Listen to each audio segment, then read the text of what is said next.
복음서는 저자들이 분명한 목적과 방향성을 가지고 기록했습니다. 복음서의 저자들은 예수님에 대해 알고 있던 이야기와 또 여러 모은 자료들을 성령의 인도를 따라 또렷한 목적을 가지고 기록을 했습니다. 우리가 이 아침에 읽고 있는 마태복음은 1차적으로 유대인 독자들을 향해 쓰여졌습니다. 그래서 저자는 예수님께서 창세기에서부터 하나님께서 말씀하신 메시아다라는 사실을 마태복음 1장의 족보를 통해 밝히며 마태복음을 시작하고 있습니다. 수많은 기간, 엄청난 기간 동안 메시아를 간절하게 기다려온 유대인들에게 족보를 통해 예수님이 메시아다라고 말하고 시작을 하는 것이 가장 효과적인 복음 전달 방법이었을 것입니다. 그래서 마태는 예수님의 탄생과 어린 시절을 앞에 길게 이야기를 합니다. 1장, 2장, 3장까지 이야기를 합니다. 그리고 4장에서는 예수님께서 사탄을 이기신 사탄의 시험에 하나님의 말씀으로 승리하신 모습을 보여주죠. 이 구조가 정말 탁월합니다. 왜냐하면 족보를 통해 예수님께서 아브라함과 모세와 다윗도 고대하던 그 메시아임을 보여주죠. 그리고 어린 시절 이야기를 통해서 예수님께서 이런 사건 저런 사건을 통해 구약을 성취하셨습니다. 이분이 메시아입니다. 이분이 구약에서 말씀하시던 그분입니다라고 계속 강조합니다. 그리고 4장에서 이분이, 이 예수가 모든 악을 대표하는 사탄을 구약의 말씀, 특별히 신명기죠. 신명기를 근거하여 이겼음을 보여줍니다. 유대인들은 메시아가 오시면 사탄을 이기시고 모든 악에서 그들을 회복시킬 것이라는 굳건한 믿음을 가지고 있었습니다. 어쩌면 마태는 유대인들에게 하고 싶은 이야기를 1장에서 4장까지 다 했다라고도 할 수 있습니다. 예수가 메시아다. 예수가 사탄을 이기셨습니다. 그런데 궁금하죠? 이 메시아가, 이 예수께서 무엇을 가르치셨고 어떤 행동을 하셨는지 궁금합니다. 그래서 저자는 글을 계속 이어갑니다. 5장에서 7장은 우리가 익히 알고 있는 산상수훈입니다. 예수님께서 제자들을 가르치신 그 내용들이 집중되어 기록이 되어 있습니다. 이 가르침에 얼마나 많고 또 깊은 내용이, 깊은 의미가 있는지 마태복음에서 이 부분만 따로 빼서 성경학자들은 수백 쪽의 주석을 엄청나게 기록을 했습니다. 산상수훈만 빼서 기록한 성경책들이, 성경 해석을 한 주석들이 참 많이 있습니다. 이어서 8장, 9장에는 예수님께서 행하신 기적과 능력들이 기록이 되어 있죠. 여러분, 정말 성경이 정말 정교하게 기록이 되어 있습니다. 우리가 지금 통독을 하고 있죠. 창세기 오늘은 31장 읽어나가는데 창세기 역시도 그저 중간중간에 내용을 합쳐놓은 것이 아니라 정말 정교하게 하나님께서는 성령을 통해서 또 저자들을 사용하셔서 하나님 말씀을 기록을 하고 있습니다. 그러면 10장에는 어떤 내용이 기록이 되어 있을까요? 예수님께 말씀을 배우고 예수님의 능력을 경험하여 믿은 자들, 바로 제자들에 관한 이야기가 마태복음 10장에 기록이 되어 있는 겁니다. 마가복음에는 앞부분에 이 이야기가 기록이 되어 있습니다. 마가복음에는 제자들에 대한 이야기가 2장, 3장에 기록이 되어 있는데 마태복음에는 10장에 기록이 되어 있습니다. 이런 맥락 속에 제자들에게 파송하고 제자들에게 하고 싶은 이야기가 이제 10장부터 또 나오는 거죠. 제가 이 새벽에 서론을 조금 길게 말씀드리는 이유는 이 맥락을 바탕으로 하지 않으면 오늘 우리가 읽은 본문의 말씀이 좀 쉽지가 않습니다. 왜냐하면 본문을 읽어 나가실 때 쉽게 고개가 끄덕여지는 다른 말씀과는 좀 달랐을 겁니다.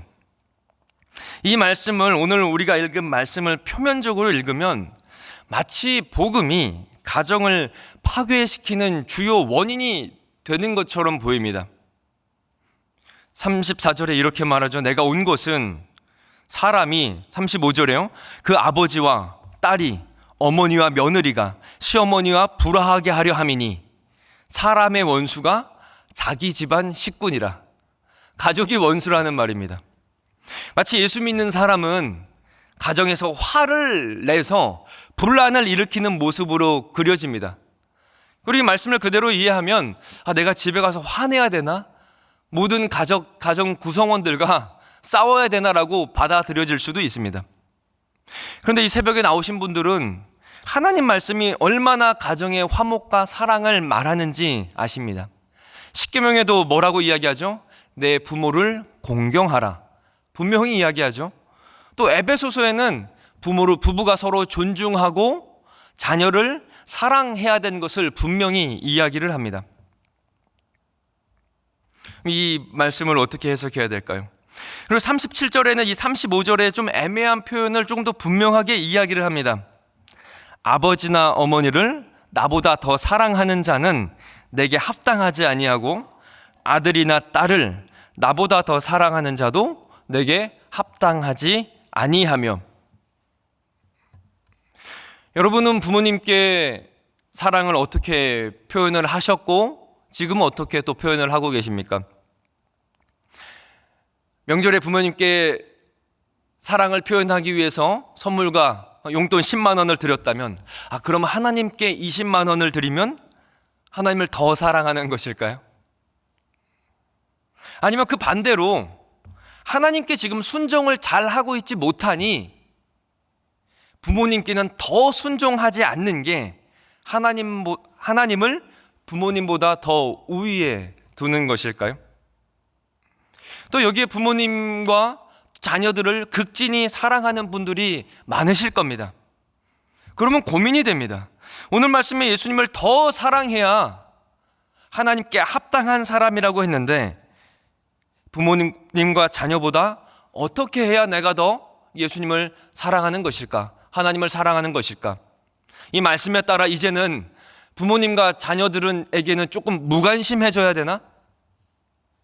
여러분, 본문이 이것을 말하는 것일까요? 그래서 앞에 서론에서 제가 좀 길게 마태복음 개관을 했습니다. 여러분, 오늘 본문은 메시아로 오신 예수님의 가르침과 능력을 맛본 제자들은 어떤 마음으로 예수님을 따라야 하는가? 제자도에 관한 가르침입니다. 예수님께서 요구하시는 충성은, 예수님께서 요구하시는 믿음은 단호한 일편단심입니다. 그래서 이를 표현할 최선의 방법으로 우리가 사회에서 가장 귀하고 가장 사랑하고 가장 끔찍하게 생각하는 부모와 자녀를 빗대서 표현한 것이죠. 이들보다 더 사랑해야 된다라는 역설의 개념을 사용하여 예수님에 대한 일편단심이 어때야 되는지, 어떤 마음을 가지고 예수를 쫓아야 되는지 이야기를 하는 거죠. 근데 여러분, 예수님을 따르는 이런 전폭적인 마음과 믿음을 가지고 우리가 신앙생활을 하면 때로는 믿지 않는 사람들에게는 정말 성도가 가정의 문제거리처럼 보이고 부모와 자녀보다 더 예수님을 사랑하는 것처럼 보였을 것입니다. 과거에도 그랬고 지금도 그렇게 보일 수 있습니다. 요즘은 그 수가 조금 덜하지만 1, 20년, 아니 2, 30년 전만 해도 여러분, 교회에 다닌다고 믿지 않는 가정에서 핍박받고, 또 여름과 겨울 시즌에 되면은 믿지 않는 가정에서 2박 3일, 3박 4일 수련회 간다고 하면 정말 난리가 난 집안들이 많이 있었습니다. 그래서 수련회 가서 이야기를 들어오면 이런 간증을 합니다. 너 만약에 수련회 가면 다시는 집에 들어올 생각하지 마. 엄마 아빠 안 볼 생각하면 수련회 갔다 와. 그래서 수련회 갑니다. 그리고 이러한 부모의 말을 듣지 않고 또 수련회에 참석한 자녀들의 부모님들은 아마 많이 섭섭했을 겁니다.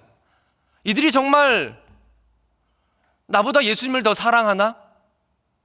이들이 부모의 말을 안 듣고 예수님의 말을 따른다면 나보다 예수님을 더 따르고 예수님을 더 사랑하나? 자녀들이 자신들보다 예수님을 더 좋아해서 분명히 섭섭하셨을 부모님도 많았을 겁니다. 근데 여러분, 수련회에 참여한 이 학생들이, 자녀들이 부모를 미워했을까요? 우린 너무나 잘 알고 있습니다. 수련회 집회가 되는 아침, 저녁, 밤새 내내 눈물 흘리며 부모님들을 위해서 기도하고 가정의 복음화를 위해서 얼마나 많이 기도했는지 우리는 압니다. 미워하지 않죠. 미워하기는커녕 눈물을 흘리며 매달렸죠. 하나님, 우리 부모님, 우리 믿지 않는 가정을 구원해 주시옵소서, 살려 주시옵소서, 사랑해 주시옵소서. 지금도 우리 청년들 가끔 선교를 가면 부모님께는 말씀드리지 않았다고 해요. 부모님께는 다른 곳 친구들과 어디 간다고 하고 해외 선교, 국내 선교에 참여한 청년들이 종종 있습니다. 이들이 부모님의 말씀을, 부모님을 싫어해서 부모님 말씀을 존중하지 않아서 거역한 것일까요? 아니죠. 이들은 복음에 순종한 거죠. 여러분, 이런 제자도의 충성됨을 마태복음의 저자는 이야기하고 있는 겁니다. 그래서 이 충성됨의 절정은 39절에서 이야기를 합니다. 39절을 제가 읽겠습니다. 자기 목숨을 얻는 자는 잃을 것이요 나를 위하여 자기 목숨을 잃는 자는 얻을 것이라. 여러분, 이 구절에서도 오해하면 안 되는 게 생명을 가볍게 여기라는 말이 결코 아닙니다. 예수님께서는 생명을 가장 귀하게 여기십니다. 생명을 귀하게 여기신 예수님께서 자신을 따르는 이들이 모두 순교해야 된다는 말도 아닙니다. 여기서 목숨이라고 번역된 헬라어는 자아, 영혼을 1차적으로 의미합니다. 그러니까 39절은 이전에 예수님을 따르던 이전의 가치관과 이전의 삶의 모습, 삶의 태도, 이전에 쫓았던 것을 버리고 예수님께 온전히 돌이켜야 한다는 것을 이야기를 합니다. 여러분, 우리 예수님을 따르는 많은 사람들은 이 땅에서 다양한 직종과 다양한 모습으로 살아갑니다. 하지만 우리의 근본적인 정체성은 제자라는 사실을 잊어서는 안 됩니다. 그래서 담임 목사님께서 자주 강조하시는 멘트가 있죠. 우리의 삶은, 여러분의 직업은 수단입니다. 성도의 본질적 정체성은 복음을 증거하는 선교적 제자입니다. 목회자만, 선교사만, 선교사만, 또 전도사님들만, 앞에서 나서서 있는 사람들만 선교적 제자가 아니라 여러분의 직업을 통해서 하나님의 영광을 드러내는 선교적 제자라는 것입니다. 예수님을 따르는 제자에게 생기는 새로운 정체성의 출발점은 자아 실현도 아니고요, 내가 속한 곳에서 가장 높은 자리에 올라가는 것도 아닙니다. 기억하시기 바랍니다. 예수님을 따르는 제자의 정체성은, 그 구심점은 예수 그리스도입니다. 이것을 놓치면 예수님을, 복음을 자신의 자아를 실현하기 위한 도구로 전락시켜 버리는 거죠. 그래서 우리는 제자의 삶을 살기 위해 끝까지 예수님께 붙어 있어야 됩니다. 그래야 예수님을 뒤를 따라다니며 성장합니다. 우리가 송구영신 그리고 연초에 시편 23편을 묵상하면서 양은 목자를 가장 밀접하게 쫓아가죠. 밀접하게 쫓아가야 길을 잃지 않습니다. 그게 제자의 삶입니다. 그리고 제자로 왔다라는 것은 이전에 자신의 삶의 목표를, 예수님을 믿기 전에 삶의 목표를 포기했다라는 말입니다. 이전의 삶의 양식과 사람들을 뒤로 한다라는 말입니다. 미워하고 싫어한다라는 것이 아니고 예수의 가치를, 복음의 가치를 가장 우선적으로 놓는다라는 것이죠. 이 가치를 붙들고 매달리는 게 신앙생활입니다. 그리고 이 가치가 흔들리고 이 가치가 때론 뿌옇게 보여서 우리는 매일 나와서 기도하고 매일 말씀을 붙잡고 있는 거죠. 그래서 우리 삼일교회 지난주부터 모든 성도가 하루에 5장씩 일주일에 30장의 성경을 읽죠. 그냥 책이 읽는 것이 아니고 한글 공부하는 것도 아닙니다. 제자로 살아가기 위해서 붙들어야 되는 것이 말씀이기 때문에 모든 성도가 힘내서 꾸역꾸역 성경을 읽어가는 겁니다. 십자가를 진다라는 것은 그 순간의 결심이 아니죠. 이례적 사건도 아닙니다. 생활 양식이고 평범합니다. 우리의 삶으로 그냥 묻어 나와야 됩니다. 그래서 마태복음 16장 24절에 이렇게 이야기를 하죠. 누구든지 나를 따라오려거든 자기를 부인하고 자기 십자가를 지고 나를 따를 것이니라. 사랑하는 성도 여러분, 지금도 그리고 인생에서 우리는 십자가를 지고 살아가는 제자임을 잊지 마시기 바랍니다. 십자가는 무겁습니다. 당장의 고난과 한숨으로 느껴질 수 있습니다. 하지만 십자가를 지고 가는 그 삶의 끝에 결국 우리 주님께서는 영광의 면류관으로 우리 머리 위에 씌워주신다고 약속했습니다. 우리는 십자가를 지고 그 소망을 붙들고 나아가는 존재임을 기억하시기 바랍니다. 오늘 말씀은요, 반인륜적이고 반사회적인 가르침을 말하는 것이 결코 아닙니다. 예수님을 따르는 제자의 새로운 정체성과 가치관이 무엇인지 무엇보다 비교할 수 없는 가정을 비유로 역설적으로 드러내는 것입니다. 오늘 이 새벽 다시금 내 인생의 방향과 또 자아의 정체성이 무엇인지 말씀을 통해 확인하고 점검하기를 바랍니다. 그리고 무엇보다 예수님을 따르겠습니다. 십자가를 지고 다른 것보다 가장 큰 가치를 두고 예수님을 쫓겠습니다. 결단하는 이 아침이 되기를 기도합니다. 오늘 말씀 생각하고 또 가져오신 기도 제목 붙들고 같이 기도하겠습니다. 다 같이 기도합니다. 하나님, 오늘